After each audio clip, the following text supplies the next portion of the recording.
பெரம்பூர் தொகுதியை பொறுத்தவரை திமுக கோட்டைன்றது 100% உண்மை. முழுக்க முழுக்க அனைத்து இளைஞர்களும் அவர் சொல்ற மாதிரி எந்த அழுத்தமும் திமுக தரப்பில் தரவில்லை. பாஜக எதிர்த்து ஒரு வார்த்தை கூட பேச முடியாதவர். கனவுல கூட திமுக தான் சொல்லுவாரு. புதிய தலைமுறை டிஜிட்டல் நேயர்களுக்கு வணக்கம். இன்னைக்கு நம்ம கூட பெரம்பூர் சட்டமன்ற தொகுதி வேட்பாளர் ஆர்டி சேகர் இருக்காங்க. அவங்க கிட்ட அரசியல் தொடர்பா பல்வேறு விஷயங்கள் கேட்டு தெரிஞ்சுக்கலாம். வாங்க சார். வணக்கம். வணக்கம். எப்படி இருக்கீங்க? நல்லா இருக்கேன், நலமா இருக்கேன் சார். என்னோட முதல் கேள்வி, பெரம்பூர் சட்டமன்ற தொகுதி திமுகவுடைய கோட்டை அப்படின்னு சொல்றாங்க. அதிமுக பாஜக நேரடியாக வேட்பாளரை இறக்கல, கூட்டணி கட்சி வேட்பாளர் தான் இறக்கியிருக்காங்க. உங்களுக்கு இந்த முறை ஸ்டார் கேண்டிடேட் வந்து இங்கே கிளம்புறீங்க. இது எந்த அளவுக்கு சவாலாக இருக்கும் உங்களுக்கு? பெரம்பூர் தொகுதியை பொறுத்தவரை திமுக கோட்டைன்றது 100% உண்மை. அது கடந்த காலத்தில் நீங்கள் தேர்தல் வர பார்த்தாவே உங்களுக்கு தெரியும். அது மாதிரி அந்த நடிகர் போட்டின்றது சொல்கிறது வந்து எல்லா வேட்பாளரும் அவரும் கலந்த ஒரு வேட்பாளர், அவ்வளோதான். சார், இப்போ பெரம்பூர் சட்டமன்ற தொகுதியில் தேவர்க சார்பு நடத்தின ஒரு சர்வேல வெற்றி வாய்ப்பு விஜய்க்கு தான் அதிகமாக இருக்குது அப்படின்னு சொல்கிறாங்க. அவங்க நடத்த சர்வே அப்படி தான் இருக்கும். அந்த இளைஞரோட வாக்கு முழுவதும் அவருக்கு போக போகிறதாகவும் அவங்க சர்வேல சொல்கிறாங்க. இளைஞரோட வாக்கையும் சிறுபான்மையோட வாக்கையும் இழுக்கிறதுக்கு நீங்கள் என்ன பிளான்ஸ் வச்சுருக்கீங்க? கழக அரசு மாண்பு தமிழ்நாடு முதலமைச்சர் ஆற்றிய பணிகள், சாதனைகள், குறிப்பாக இளம் தலைவர் துணை முதலமைச்சர் அவர்கள் ஸ்போர்ட்ஸ் டிபார்ட்மெண்ட் பண்ண சாதனைகள்லாம் இளைஞர்களை கண்டிப்பாக நம்ம பக்கம் இழுத்து இருக்குது. முழுக்க அனைத்து இளைஞர்களும் அவருக்கு வாக்களிப்பார்ன்றது ஏற்றுக்கொள்ள முடியாத அம்பக்கு. மற்ற அரசியல் கட்சி தலைவர்களை விட எனக்கு தான் அதிகமாக அழுத்தம் கொடுக்குறாங்க இந்த திமுக அரசு அப்படின்னு சொல்லி விஜய் தொடர்ந்து பிரச்சாரம் பண்ணும்போதெல்லாம் ஒரு இதை முன்னெடுக்கிறாரு குற்றச்சாட்டை. இப்போ பெரம்பூரில் கூட ஒரு பிரச்சாரம் பண்ணும்போது திமுக எனக்கு அழுத்தம் கொடுத்தாங்க அப்படின்னு சொல்கிறாரு. இங்கே அப்படி ஒரு இது நடந்துச்சா? அதை நீங்கள் எப்படி சார் பார்க்குறீங்க? அவர் சொல்கிற மாதிரி எந்த அழுத்தமும் திமுக தரப்பில் தரவில்லை, தர வேண்டிய அவசியமும் எங்கள் கட்சி கிடையாது. அவர் வந்து கனவுல கூட திமுக தான் சொல்லுவார். இதுவரையில் அவர் படத்தை வெளியிட தடை போடுற பாஜக எதிர்த்து ஒரு வார்த்தை கூட பேச முடியாதவர். எதுக்கெடுத்தான் திமுகவுக்கு குறை சொல்வதை மக்கள் ஏற்றுக்கொள்ள முகம் சொல்லிக்கிறார்கள். இப்போ நீங்கள் பெரம்பூர் சட்டமன்ற தொகுதியை பொறுத்த வரைக்கும் நீங்கள் என்னென்ன விஷயங்கள்லாம் மக்களுக்கு பண்ணியிருக்கீங்க, அடுத்தது என்னென்னலாம் விஷயங்கள் திட்டம்லாம் வச்சுருக்கீங்க சார்? இப்போ பெரம்பூர் தொகுதி மக்கள் நீண்ட கால கோரிக்கையாக இருந்த கணேசர் மேம்பாலம் பண்ணி தொடங்கி பணி நடந்துட்டு இருக்குது. இன்னும் 2 மாதத்தில் முடிய போகுது. அதே போல் இங்கே பெரம்பூர் வசிக்கிற சிறுபான்மையினர்களுக்கு வந்து இடுகாடு வசதி இல்லை, குறிப்பாக இஸ்லாமியர்களும் கிறிஸ்தவர்களுக்கும். அதுக்காக 3 ஏக்கர் தலா 3 ஏக்கர் ஒதுக்கீடு செஞ்சு அந்த பணியை கட்டுமானம் பண்ணி செஞ்சு அவங்களுக்கு கடந்த மாதம் ஒப்படைச்சாச்சு. அவங்கக்கிட்ட அவங்க தயார் கோரிக்கை அதை நிறைவேற்றி கொடுத்துருக்குறோம்.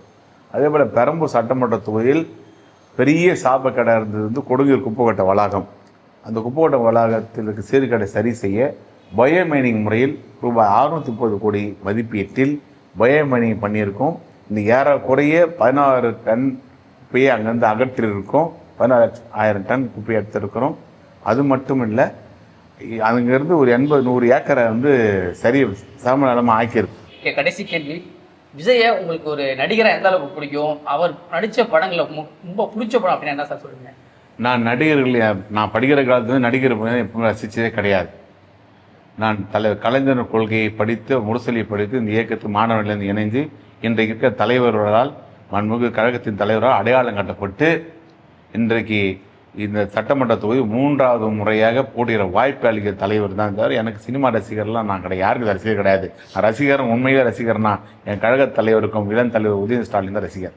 கடந்த முறை கொடுத்த வாக்குறுதிகள் எல்லாத்தையுமே நாம் நிறைவேற்றிருக்கோம். பணிகள் தொடர்ந்து நடைபெற்று கொண்டிருக்குது. அது குழாய் பதிக்கிற பணியாக இருந்தாலும் அல்லது கால்வாய்களை வெள்ளத்தடுப்பு சுவர் போடுற பணியெல்லாம் நடந்து முடிஞ்சிடுச்சு. இது மாதிரி நிறைய பணிகள் நம்ம தொகுதியில் செஞ்சுருக்கோம். இந்த முறை வெற்றி பெற்று வந்தவுடன் கடும் நெருக்கடிக்கு உள்ளாகும் எர்கஞ்சை ரோடில் உயர்மட்ட மேம்பாலம் ஒன்று அமைத்து தருவதற்காக வாக்குறுதியை அளிக்க இருக்கிறேன். அடுத்து மூலக்கடை வரையில் வந்திருக்கிற மெட்ரோ ரயில் திட்டத்தை எர்கஞ்சை ரோடு வழியாக கொண்டு சென்று தங்கசாலை மெட்ரோ ரயில் திட்டத்தோடு இணைக்கிற பணியை கண்டிப்பாக மேற்கொள்ளுவேன். ஏற்கனவே நம்ம சட்டமன்றத்தில் இருக்கிற சென்னை பள்ளிகள்லாம் அத்தனை பள்ளிகளுக்கும் புதிய கட்டடங்களை கட்டி கொடுத்துருக்கோம். குறிப்பாக சி கலாபுரம், பி கலாபுரம், காமராஜ் சாலை, அண்ணா சாலை, சின்னாடி மடம், இதெல்லாம் நம்ம அந்த கதை பண்ணி கொடுத்துருக்கோம். அது மட்டும் இல்லை, பார்க்குங்க, டெவலப் இண்டோர் ஸ்டேடியம் சர்மா நகர் சென்ட்ரல் ரோடில் பண்ணி கொடுத்துருக்குறோம். அதையும் தாண்டி தமிழ்நாடு நகர்ப்புற வாழ்விட மேம்பாட்டு வாரியத்தின் சார்பில் புதுசாக 2 கட்டணம் கட்டிட்டு இருக்கோம். ராஜரத்ன நகர் அண்ட் எம்ஜிஆர் நகர். ஏற்கனவே மூர்த்தி நகர் செகண்ட் ஃபேஸ் கட்டி 650 குடியிருப்புகள் பயனாளிகள் கொடுத்தாச்சு. இந்த சட்டமன்ற தொகுதியை பொறுத்தவரை முதல்ல இருந்த மாதிரியான குடிநீர் பிரச்சனையோ கழிவுநீர் பிரச்சனையோ இப்போ கொஞ்சமும் இல்லை. அதுக்கு காரணம் இந்த 5 ஆண்டு காலத்தில் மேற்கொள்ளப்பட்ட பணிகள்.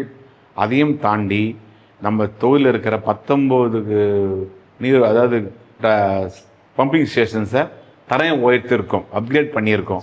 அதனால் இன்னைக்கு சாலையில் கழிந்த நீர்லாம் எதுவும் இருக்காது. அவர் நினைக்காம வட சென்னையில் இருக்கிறவங்க பூரா படிக்காதவன் தவறான வழியில் போகிறோம், போதை பழக்கம் உள்ளன்னு சொல்கிறாரு. அது மாதிரி யாருமே இங்கே இல்லை. இன்றைக்கி எங்கள் வீட்டு பிள்ளைங்க வட சென்னையில் போய் குறிப்பாக பெரம்பூர் சட்டமன்ற தொகுதி பிள்ளைங்க இளைஞர்கள்லாம் அவர்கள் கவனத்தை விளையாட்டிலும் படிப்பிலும் செலுத்தி கொண்டிருக்கார்கள். எனவே அவர்கள் சிந்தித்து வாக்களிப்பார்கள்.